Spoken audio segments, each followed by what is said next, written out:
Jumpa lagi bersama Cocot Pedal ya Mok. Kita akan melanjutkan alur cerita dari Chen Yuan, yaitu di part kedua 3. Langsung saja.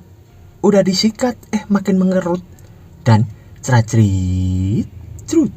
Pada part kali ini kita diperlihatkan Chen Yuan yang pergi mengendarai mobilnya bersama Senior Shin. Dan Senior Shin di sana pun berkata, "Chen Yuan, kenapa kau memperlakukan Nona Xiaoruyu seperti itu?" Lalu Chen Yuan menjawab, "Bukan apa-apa. Dia ternyata tidak sesuai harapanku dan hanya sedikit kecewa. Bukan dia yang salah, tapi aku." Lalu Senior Shin pun berkata lagi, "Meski kau tidak tahu kenapa, kau tetap sangat menyayanginya. Kau teman sekelasnya di SMA. Apakah dia cinta pertamamu?" Dan Chen Yuan pun menjawab, Tidak ada cinta pertama untuk seorang sepertiku." Lalu Senior Shin pun berkata, "Hah?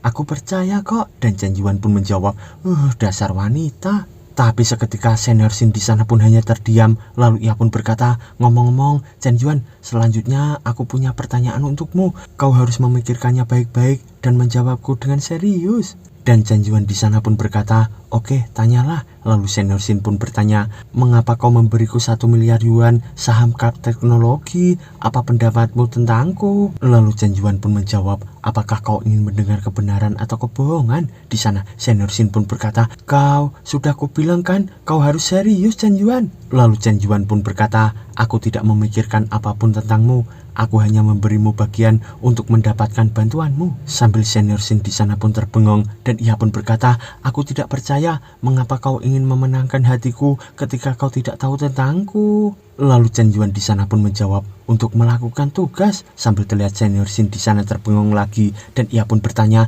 "Apa? Melakukan tugas? Tugas apa?" Tapi tiba-tiba seketika Chen Yuan di sana pun berhenti. Lalu ia pun menatap ke arah depan dan ia pun berkata, "Betul, aku punya sistem yang memberiku dana 9.000 triliun.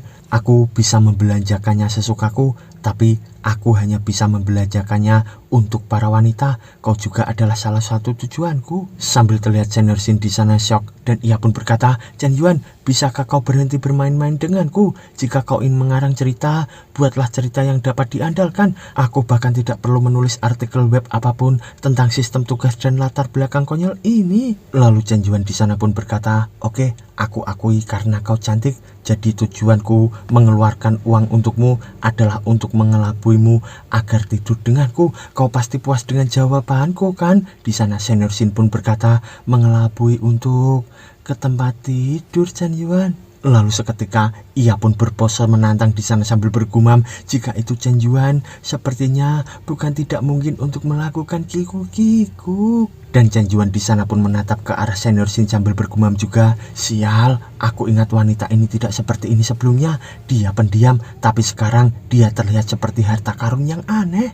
Apakah ini pesonanya?" Sambil ia pun masih menatap ke arah Senior Shin yang aduhai itu. Lalu beberapa saat kemudian kita diperlihatkan Senior Shin yang menatap mobil Chen Yuan dari atas. Lalu ia pun berkata, "Chen Yuan ini berbicara omong kosong setiap saat, tapi aku belum pernah melihatnya benar-benar menggerakkan tangan atau kakinya. Itu aneh. Jika dia ingin menipuku agar tidur denganku seperti yang dia katakan, jelas ada banyak peluang kan? Dan uang yang dia keluarkan cukup untuk melemparkan dirinya ke puluhan gadis yang tidak terhitung jumlahnya.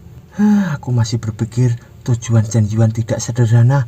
Mungkinkah itu?" Sambil ia pun berpikir keras di sana, tapi tiba-tiba handphonenya di sana pun berdering dan Xiaoruyu pun menelponnya. Lalu dengan cepat ia pun mengangkatnya. Di sana ia pun berkata, "Halo Xiaoruyu, Chen Yuan, dia sudah kembali." Sambil kita diperlihatkan di sisi rumah Xiaoruyu, di sana ia pun berkata, "Nona Shin, aku punya permintaan yang rendah hati. Jika kau merasa nyaman, bisakah kau memberitahuku apa yang dibicarakan Chen Yuan denganmu dan apa yang kau lakukan di dalam mobil? Apakah dia menyebutku?" Lalu Senior Shin pun menjawab, "Baiklah, aku bertanya padanya tentang hal itu, tapi sepertinya dia tidak ingin membicarakannya, jadi aku tidak bertanya lagi. Ngomong-ngomong, ada sesuatu yang tidak bisa aku pahami." Di sana Xiaoruyu pun berkata, "Apa itu?" Lalu Senior Shin pun menjawab, "Aku ingin tahu mengapa Chen Yuan berinvestasi di Kap Teknologi dan memberiku saham. Dia bilang itu karena dia menaksirku, tapi aku selalu merasa dia melebih-lebihkan.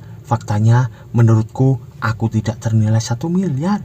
Dan Xiaoruyu pun berkata, "Memang benar apa yang kau katakan. Chen Yuan juga menceritakan masalah serupa kepadaku, tetapi aku juga merasa bahwa perolehannya tidak sebanding dengan usahanya. Dan ini sangat tidak normal. Mungkinkah dia sedang memainkan permainan besar? Ini dimulai ketika dia menghabiskan banyak uang di platform siaran langsung dan dikenal sebagai Tuan Yan. Sambil ia membayangkan gedung siaran hiu di sana dan Chen Yuan yang menggenggam beberapa uang banyak di sana dan banyak gadis-gadis yang memujanya di bawah. Lalu Xiao Yu pun berkata lagi, dia bekerja selangkah demi selangkah. Pertama, dia berinvestasi di keluarga Xiao, akuisisi Big Cat TV, dan berinvestasi dalam teknologi.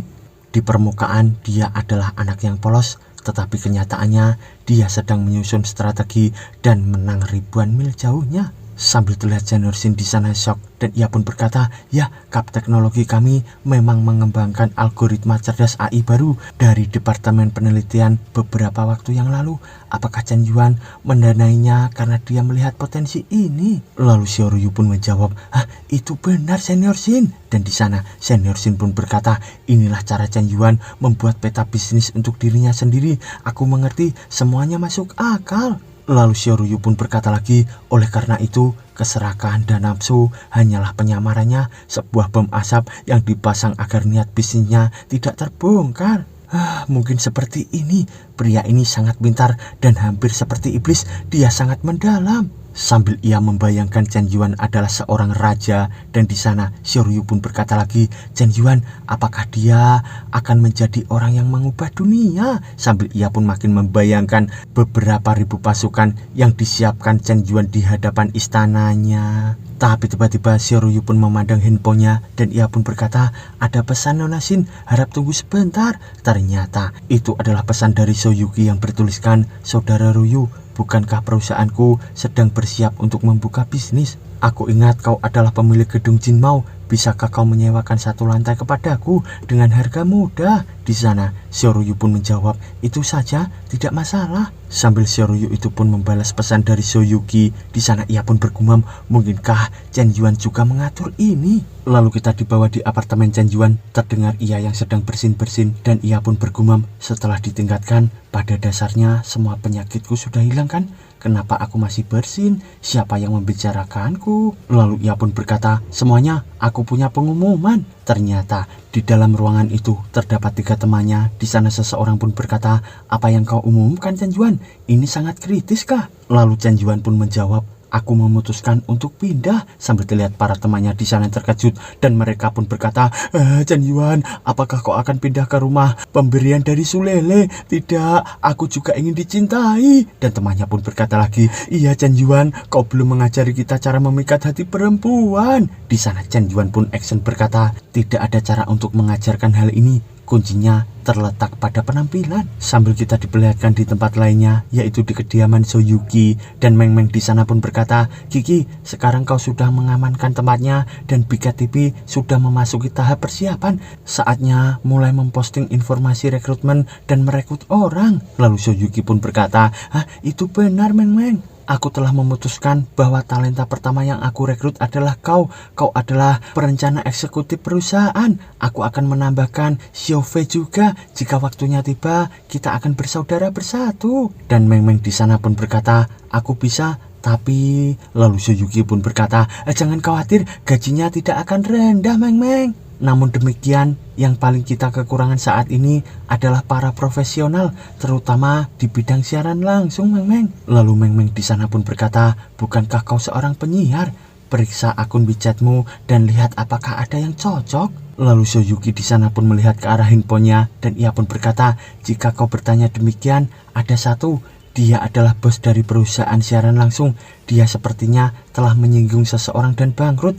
Dikatakan bahwa dia menjalin kehidupan yang menyedihkan sekarang. Sambil kita dibawa di tempat lainnya, terdapat sebuah kafe di sana dan seseorang pun berkata, keluar dari sini. Dan ternyata di dalamnya terdapat pria tampan yang diguyur oleh seseorang menggunakan air. Dan pria itu pun berkata, keluar, menurutmu masih sama seperti dulu dan aku ingin melihat wajahmu. Ternyata yang mengguyur air pria itu adalah Shen Zuyi. Di sana ia pun gemetar. Lalu ia pun emosi berkata, Tuan Zhou, apakah kau tidak lagi menyukaiku? Kita berdua sudah bertunangan dan kau ingin putus sekarang? Lalu Zhou itu pun berkata, ya, aku hanya ingin putus. Sekarang perusahaanmu hilang. kau bersembunyi dari hutang sepanjang hari dan kau tidak dapat memberiku kehidupan yang aku inginkan. Masa muda seorang pria sangat singkat dan kau sudah sangat tua. Jika kau tidak bisa memberiku sesuatu, orang lain bisa memberikannya padaku. Itu salahmu kalau kau tidak bekerja cukup keras. Haha, aku pergi dulu.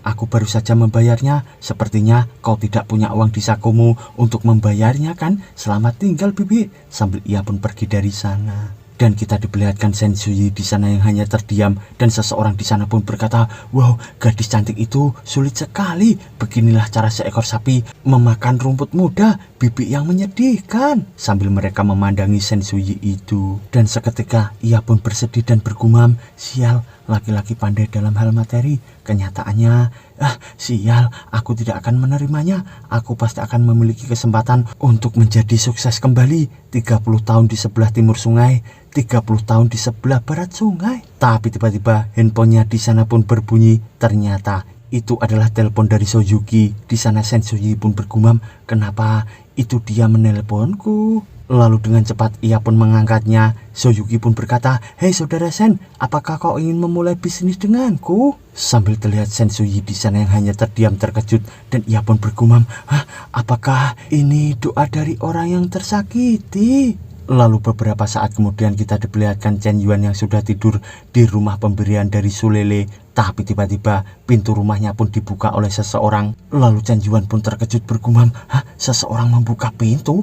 Ini siang bolong kan? Jadi seharusnya tidak ada pencuri yang datang untuk mencuri di rumah, bukan?" Sambil dengan siaga ia pun mengambil vas bunga di sana, dan ia pun bergumam lagi, "Pencuri ini benar-benar punya nyali, bahkan untuk mencuri di siang bolong lagi. Biarkan aku mengajarmu sampai mati sehingga kau tidak akan lagi berani mencuri." Sambil ia pun bersiaga di belakang pintu dengan memegang vas bunga. Sambil kita diperlihatkan pintu itu yang dibuka oleh pencuri, dan di sana Chen Yuan pun tersenyum berkata, "Hahaha, kena kau." Dan dengan perlahan pencuri itu pun memasuki ruangan. Ternyata itu adalah Sulele, dan di sana Sulele pun berkata, "Chen Yuan, apa yang kau lakukan?" Lalu dengan seketika Chen Yuan di sana pun terbengung berkata, "Apa? Sulele?" Dan dengan cepat ia pun menaruh vas bunganya dan menggunakan pakaiannya. Di sana ia pun berkata, "Sulele, mengapa kau datang ke sini? Kau bahkan tidak menyapa." Sampai terlihat Sulele itu yang malu-malu melihat tubuh Chen Yuan yang sangat kekar di sana. Dan Sulele pun menjawab, "Maaf kakak Chen Yuan, aku tidak tahu kau akan pindah ke sini begitu cepat. Aku datang ke sini untuk mengatur kamar tidur." Sambil ia pun langsung keluar dari kamar Chen Yuan. Lalu ia pun bersandar bergumam, "Wow, bentuk tubuh Chen Yuan benar-benar menakjubkan. Dia bahkan memiliki perut six-pack." Lalu Chen Yuan pun berkata, "Okelah, tidak ada penjelasan lagi. Kau telah melihatku telanjang, tetapi tidak adil jika hanya aku yang menunjukkan tubuh telanjangku, dan kau harus menunjukkannya juga padaku. Bukankah begitu, Sulele?" Waduh, momok ini kode.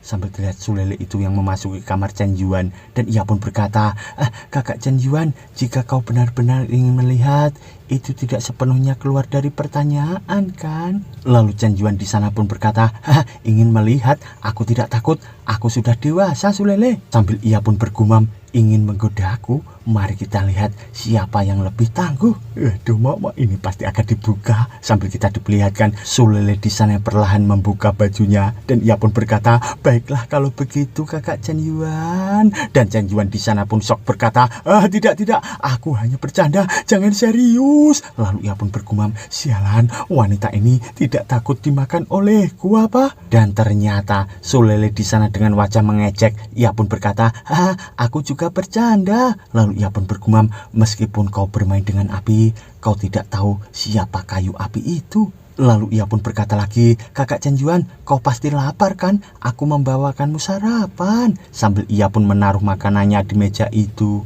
Tapi tiba-tiba Chen Yuan di sana pun mendekat ke arah leher dari Sulele, dan ia pun berkata, "Hei, bukankah kau mengatakan bahwa kau tidak tahu bahwa aku pindah ke sini?" Sambil terlihat lagi Chen Yuan yang mendekat ke arah Sulele, dan tangannya mau ngapain ya, Mok. Di sana Chen Yuan pun berkata, "Lalu kenapa kau membawakan sarapan? Kau tidak sepenuhnya jujur, Sulele." Lalu Sulele pun menjawab, "Kakak Chen Yuan, kau jangan bertanya apa-apa lagi." Sambil kita diperlihatkan Sulele di sana yang makin nungging dan Chan Yuan pun bergumam dia telah mempersiapkan semuanya dengan sangat baik. Tampaknya dia ingin mendapatkan keunggulan. Waduh, mau apa yang terjadi selanjutnya?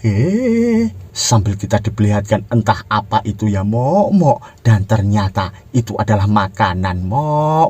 Di sana Chan Yuan pun berkata, kau juga membuat pangsit. Pangsit ini terlihat sangat enak dan sangat berisi. Sambil Chan Yuan pun melihat ke arah makanan itu dan di sana Sulele pun berkata, ya aku tidak hanya bisa membuat pangsit tapi aku juga bisa membuat sup. Selama kakakku mau, aku bisa memasaknya untukmu setiap hari. Sambil terlihat Chan Yuan di sana senang dan ia pun berkata, jika membuatkan sarapan setiap hari, aku pasti menyukainya. Dan kita diperlihatkan mereka berdua yang sudah duduk. Di sana Chan Yuan pun berkata, mengapa kau tidak menjadi asisten hidupku dan aku akan membayarmu Sulele? Lalu Sulele pun menjawab, berbicara tentang bayaran itu berlebihan, tapi jika kau ingin, aku akan melakukannya untukmu setiap hari secara gratis kakak Chan Yuan. Sambil ia pun memberikan sumpit itu kepada Chan Yuan dan di sana Chan Yuan pun menerimanya. Lalu ia pun bergumam, sial, siapa seorang pemuda yang berusia 20-an bisa mengatasi ini? Sambil ia pun memakan makanannya dengan lahap dan ia pun bergumam lagi, ya pangsit ini enak sekali. Sambil ia pun melihat ke arah pangsit itu dan melihat lagi ke arah Sulele. Di sana Chan Yuan pun bergumam lagi, Sulele pandai menggoda, dia memang gadis yang patut dijuluki penakluk pria. Sambil ia pun masih memandang ke arah Sulele dan tiba-tiba teleponnya di sana pun berbunyi. Ternyata itu adalah telepon dari Gou Xuanyin. Di sana Chan Yuan pun bergumam, kenapa dia pagi-pagi meneleponku? Dan Gou Xuanyin di sana pun berkata, hei, kau harus membantuku Chan Yuan. Sambil Chan Yuan menaruh handphonenya dan di sana ia pun menjawab, ada apa? Singkat saja, aku sibuk. Lalu Gou Xuanyin di sana pun menjawab, Chan Yuan, aku benar-benar tidak berdaya, jadi aku di sini untuk memohon padamu. Perusahaan dibuka dan drama baru sutradara yang akan mulai syuting, tetapi kota film dan televisi Sudian mempersulit kita dan tidak mau bekerja sama dengan kita Chan Yuan. Lalu Chan Yuan di sana pun berpikir sambil berkata, apa? Sutradara yang mana? Yang memainkan Dota? Lalu Gou Xuanyin pun menjawab, oh dia pria gendut yang selalu memanggilmu ayah angkat. Apa kau mengingatnya? Apakah mudah bagi seseorang yang sudah begitu tua memanggilmu ayah angkat setiap hari? Jika kau terlalu malas untuk memperhatikanku, kau harus membantu sutradara yang. Tapi ini menghabiskan uang setiap hari sejak didirikan Chan Yuan. Lalu Chan Yuan dengan santai pun menjawab, oke, aku akan membantu. Bukankah Sudian hanya mempersulitmu? Aku akan memberimu 500 miliar. Mengapa kita tidak membangun kota film dan televisi kita sendiri? Sambil terlihat Gou Xuanyin di sana yang terbengong memandang ke arah HP-nya, ternyata ia mendapat notif yang bertuliskan, pendapatan akun pelanggan yang terhormat, Anda telah menerima 500 miliar yuan di rekening bank Anda. Lalu Gou Xuanyin di sana pun hanya terdiam dan ia pun bergumam, ratusan, ribuan,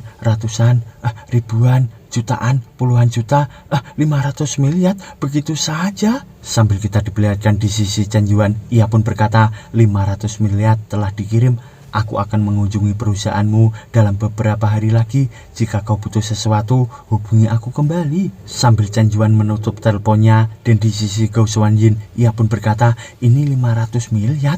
Kenapa dia mengatakannya seolah-olah itu hanya 50 yuan? Sambil kita diperlihatkan di sisi Chan Yuan lagi bersama Sulele, Chan Yuan pun berkata, Sulele, aku sangat berterima kasih atas sarapannya. Tapi menurutku lebih baik kau menjauh. Sambil terlihat Sulele di sana terbengong dan ia pun berkata, kenapa Chan Yuan? Kenapa kau menyuruhku menjauh? Apa yang telah kulakukan? Apa itu buruk Chan Yuan? Sambil kita diperlihatkan gedung tinggi di sana dan Chan Yuan pun berkata, jika kau selalu masuk tanpa menyapa, aku akan malu.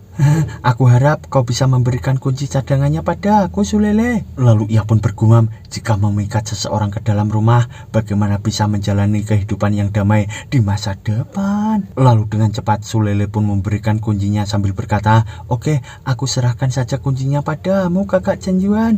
Dan Chan Yuan pun langsung menerimanya dan pergi dari sana. Dan Sulele pun bergumam, lagi pula aku punya lebih dari satu kunci cadangan. Tapi tiba-tiba Chen Yuan di sana pun berhenti dan ia pun menoleh sambil berkata, "Aku tahu kau memiliki lebih dari satu kunci cadangan dan terima kasih untuk sarapannya. Tetapi jika kau tidak dapat menghormati privasiku, sebaiknya aku pindah." Sambil Solele terlihat malu-malu dan ia pun berkata, aku mengerti kakak Chen Yuan." Dan Chen Yuan pun berkata lagi, "Aku tahu kau adalah orang yang paling perhatian. Aku pergi dulu, sampai jumpa Sulele." Sambil Chen Yuan pun akan pergi dari sana dan ia pun bergumam, "Para wanita, kau harus sering dipukuli.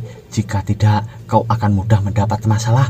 Terakhir kali adalah pelajaran berdarah." Sambil Sulele pun hanya terdiam. Dan beberapa saat kemudian kita diperlihatkan mobil dari Chen Yuan di sana. Sambil ia pun akan masuk ke dalam mobil, seseorang pun menyapanya berkata, Chen Yuan, sini." Ternyata itu adalah Wenxi bersama pacarnya. Dan di sana Wenxi pun berkata, "Chen Yuan, kau akhirnya sampai di sini." Dan pacarnya pun menyapa Chen Yuan juga. Di sana Chen Yuan pun bergumam, "Mengapa Do Xiuyu ada di sini? Awalnya aku ingin berbicara dengan Wenxi tentang beberapa masalah pribadi, tetapi sekarang tidak nyaman."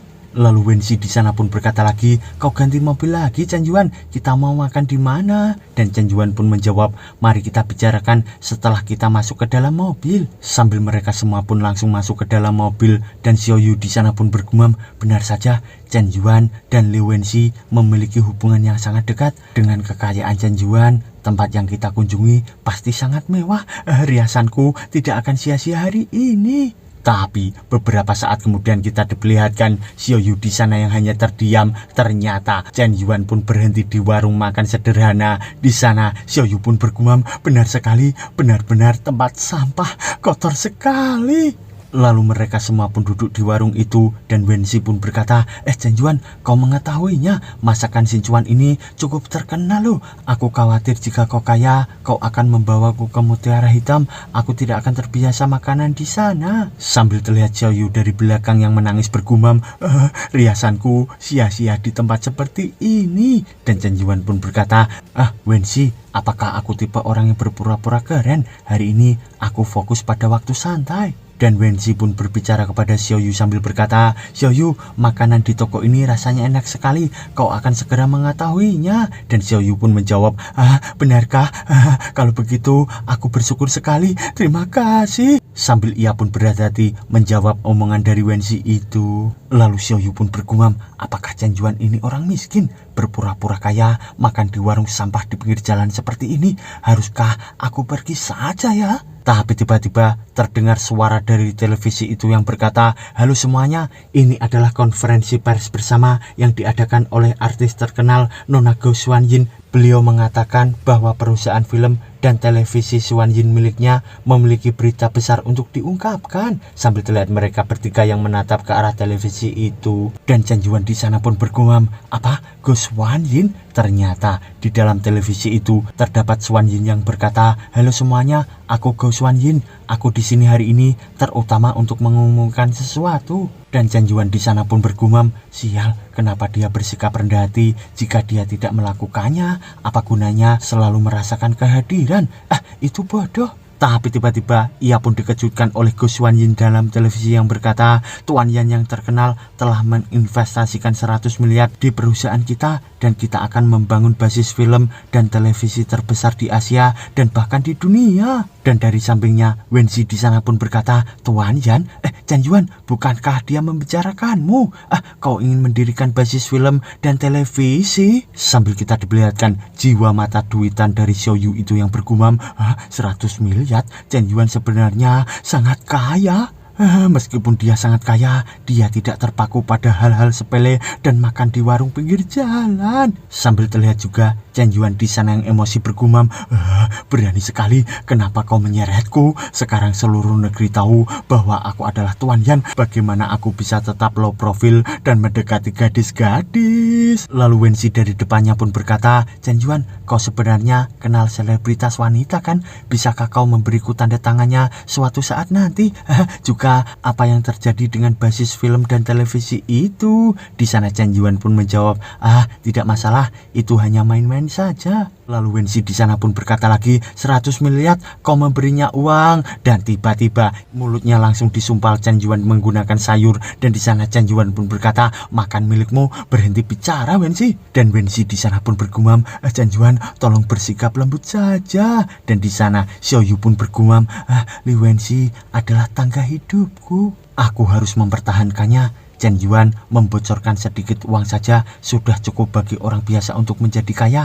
Aku berhutang padanya untuk mengubah takdirku. Lalu dengan cepat ia pun mendekat ke arah Wensi sambil berkata, kau sudah dewasa dan kau bahkan tidak memperhatikan makananmu. Aku akan mengusapnya untukmu. Sambil ia pun mengusap makanan di mulut dari Wensi itu. Dan Wensi pun berkata, terima kasih Xiaoyu. Dan beberapa saat kemudian kita diperlihatkan di tempat lainnya, di gedung tinggi di sana, seseorang pun berkata, apa? 100 miliar?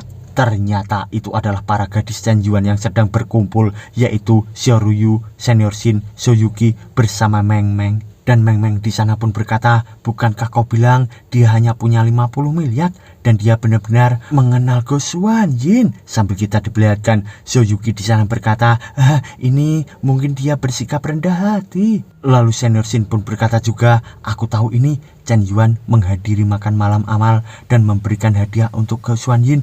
Mereka sudah saling kenal sejak lama. Dan Meng Meng di sana pun berkata juga, jadi apakah Chen Yuan juga mencoba menjemput perempuan ini? Dan Xiaoyu pun berkata, tidak sesederhana itu. 100 miliar itu adalah proyek besar dan tidak bisa diputuskan untuk sementara waktu. Seharusnya hal ini sudah diputuskan sejak lama dan baru diungkap kali ini oleh Go Xuan Yin. Dan Yuki di sana pun berkata juga, memang 100 miliar hanya untuk menjemput perempuan itu keterlaluan. Dan Senior Shin pun berkata, berdasarkan analisis Nona Xiao, banyak tindakan Chen Yuan yang mungkin tampak tidak masuk akal, namun sebenarnya memiliki makna yang lebih mendalam. Dan Xiaoyu pun berkata, Kap Teknologi, Big Cat TV, dan sekarang menjadi basis film dan televisi.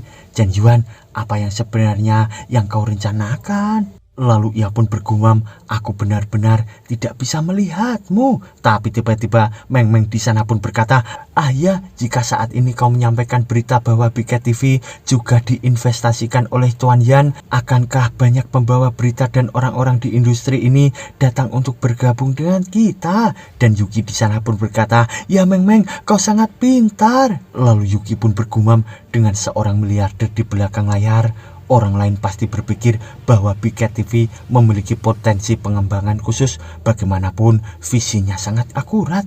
Tapi Xiaoyu di sana pun berkata, apakah ini juga rencana Chen Yuan? Sambil terlihat mereka semua yang terbengong. Lalu Yuki pun berkata lagi, pria ini terlalu menakutkan. Sambil mereka semua pun membayangkan Chen Yuan di sana yang sangat menakutkan dengan membawa kartu di tangannya. Dan tiba-tiba terlihat Shen Suyi di sana datang berkata, apa yang kalian bicarakan? Lalu Yuki pun menjawab, tidak apa-apa, bukankah Go Xuan Yin mengadakan konferensi pers? Kita sedang mendiskusikan investornya yaitu Tuan Yan. Sambil Shen Suyi di sana pun berkata, apa? Tuan Yan? Tuan Yan yang kau bicarakan? Tuan yang mana itu? Lalu Meng Meng pun menjawab, Tuan Yan yang paling terkenal itu saudari Shen Suyi. Ku beritahu ya, perusahaan kita juga diinvestasikan oleh Tuan Yan. Sambil terlihat Shen Suyi di sana terkejut dan ia pun berkata, apakah sudah terlambat bagiku untuk mengundurkan diri sekarang? Sambil ia pun ketakutan berkeringat dingin di sana dan bersambung mo.